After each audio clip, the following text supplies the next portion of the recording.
សួស្តីបងប្អូនថ្ងៃនេះមកបង្ហាញអំពីរបៀបធ្វើ turkey ដែលមានរសជាតិឆ្ងាញ់អ្នកតែខ្ញុំចូលចិត្តណាកំពុងខ្ញុំធ្វើរាល់ឆ្នាំហ្នឹងថ្ងៃនេះមកចែករំលែកឲ្យលោកបានញ៉ាំឆ្ងាញ់ទាំងអស់គ្នា1/3 cup អំបិល1/3 cup ម្សៅស៊ុប1 cup ស្ករ1/4 cup ម្ទេសម៉ដ្ឋស្លឹកខ្ទឹមស្លឹកខ្ទឹមស្លឹកក្រូចប្រហែលជា20 សន្លឹកដេង2ដុំខ្ទឹមក្រហម10ចំណិត10មើមហើយនឹងខ្ទឹមសច្រើនហើយប៉ម1 cup olive oil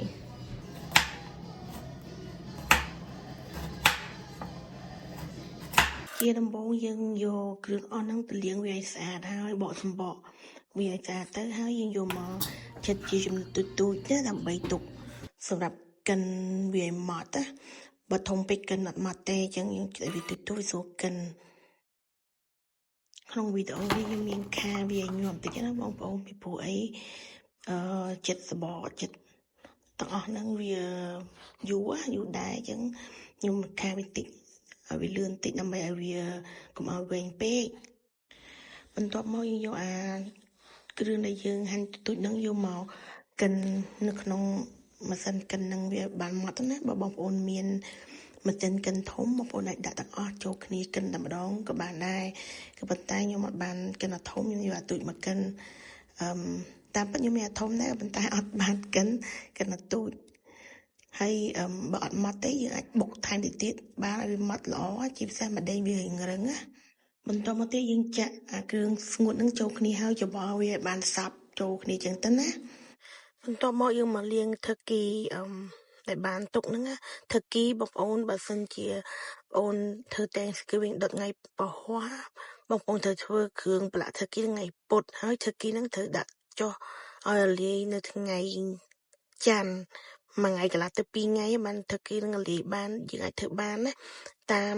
turkey ធំឬទូចទៀតបើ turkey ធំ3ថ្ងៃចឹងទៅនៅក្នុង package ហ្នឹងគេមាន instruction ថាដុត turkey ប្រហែលម៉ោងឆ្អិនដែរហើយបងប្អូនមើលតាមគីឡូរបស់ turkey បងប្អូនទិញទៅណា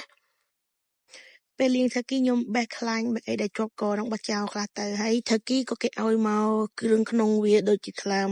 ក៏ហាន់បេះដូងហើយនឹងកដែរបើបងប្អូន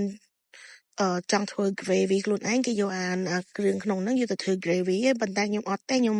ទិញ gravy កំប៉ុងគេស្រាប់មកធ្វើជាធម្មតាពេលយើងទិញ turkey មកវាមានជ័រពណ៌សទូចមួយដែលវាដោតនៅលើធុងហ្នឹងណាបងប្អូនកុំបោះចោលអាហ្នឹងទុកដុតទាំងចឹងអាហ្នឹងពេលវាឆ្អិនវាលោតផាប់មកក្រៅហ្នឹងយើងដឹងថាវាឆ្អិនហើយប៉ុន្តែ turkey មួយនេះ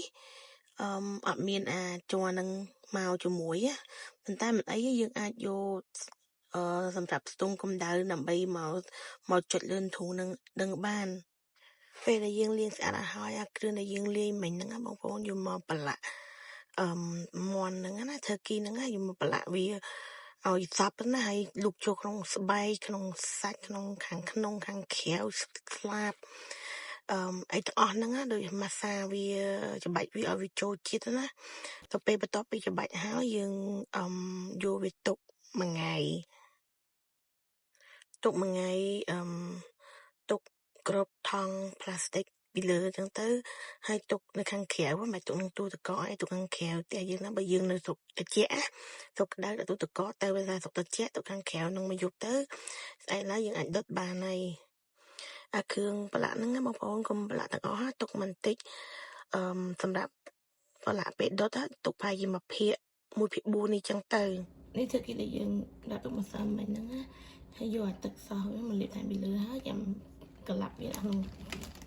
ចានលាង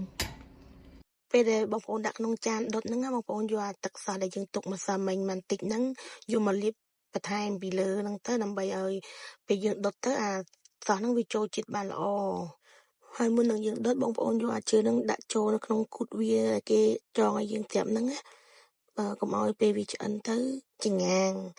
បើបងប្អូនមានដំឡូងតូចអីដាក់ចូលដុតជាមួយទៅក៏វាមានជាតិចូលជាមួយ turkey នឹងដែរពេលយើងញ៉ាំទៅញ៉ាំជាមួយគ្នាវាឆ្ងាញ់ដែរ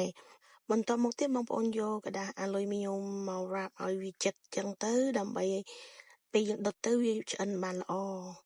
មុននឹងដាក់ turkey ចូលក្នុង oven បងប្អូនត្រូវ preheat វាដើម្បីឲ្យវាដល់ temperature សិនណាបងប្អូន temperature គឺ325ពេលដែល oven យើងកម្ដៅ325ហើយយើងយក turkey យើងហ្នឹងមកដាក់ចូលក្នុង oven ដុតក្នុងរយៈពេល1ម៉ោងកន្លះដុត1ម៉ោងកន្លះសិនយើងបើកមើលឥឡូវ cookie ដាក់ក្នុង oven ខុកហើយ1ម៉ោងកន្លះដល់1ម៉ោងកន្លះក្រោយបានយើងបើកគំរបវាចេញហើយទុកឲ្យវាអាំងតទៀតឥឡូវយើងសារពេល1ម៉ោងកន្លះយើងទៅងូតទឹកធ្វើខ្លួន makeup ready for party today បន្ទាប់ពី1ម៉ោងកន្លះហើយបងប្អូនបកអាលុយមីញ៉ុងហ្វយនឹងចេញពី turkey បងប្អូនណាដើម្បីឲ្យវាក្រៀមខាងក្រៅហើយយើងបន្តដុតវាតទៀតក្នុងរយៈពេលកន្លះម៉ោងយើងបើកម្ដងដើម្បីស្រោចទឹកវាឲ្យវាកុំឲ្យស្ងួតខាងក្រៅឬក៏ខ្លោចអីចឹងបងប្អូនយើងធ្វើអញ្ចឹងកន្លះម៉ោងម្ដងកន្លះម៉ោងម្ដងរហូតទៅដល់ turkey យើងនឹងឆ្អិន turkey ខ្ញុំទម្ងន់22 pound ជាងក្នុង instruction គេថា4ម៉ោងទៅ4ម៉ោងកន្លះហើយយើងធ្វើអញ្ចឹងរហូតខ្ទង់4ម៉ោង3ម៉ោងកន្លះ4ម៉ោងអីមើលសិនណាពេលដែល turkey វាឆ្អិនវាមានកម្ដៅ180 Fahrenheit បងប្អូនយកអា thermometer មកចុចនៅលើធុងអញ្ចឹងណាហើយបើបងប្អូនមានអាជ័រដែលគេដាក់ឲ្យមកហ្នឹងវា pop ចេញក្រៅហើយបងប្អូនកុំទុកវាឲ្យយូរជាងហ្នឹងតែវាកម្ដៅ180 Fahrenheit គឺវាល្មមឆ្ងាញ់ហើយតែដាក់យូរពេកវានឹងខ្សោះអត់ឆ្ងាញ់ទេពេលនេះមាន់ឆ្អិនហើយអត់បានកាត់ឲ្យមើលទេពីព្រោះអីមុនហ្នឹងយកទៅផ្ទះម៉ាក់ចាំទៅដល់ផ្ទះម៉ាក់ចាំកាត់ឲ្យមើលអូខេបាយបាយ turkey នេះវាញ៉ាំឆ្ងាញ់ជាមួយ mashed potato ចាំខ្ញុំចេញវីដេអូមួយទៀតអំពីរបៀបធ្វើ mashed potato ញ៉ាំបាយដែរ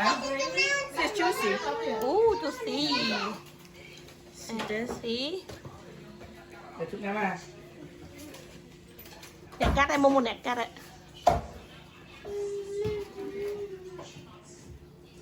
កែញ៉ាំញ៉េមើលឆ្ងាញ់ទៅញ៉ាំមកឲ្យឆ្ងាញ់មួយមើលចាំខ្លាំងញ៉ាំមកឆ្ងាញ់មួយមើលធ្វើឆ្ងាញ់ទៅមិនឆ្ងាញ់ទៅ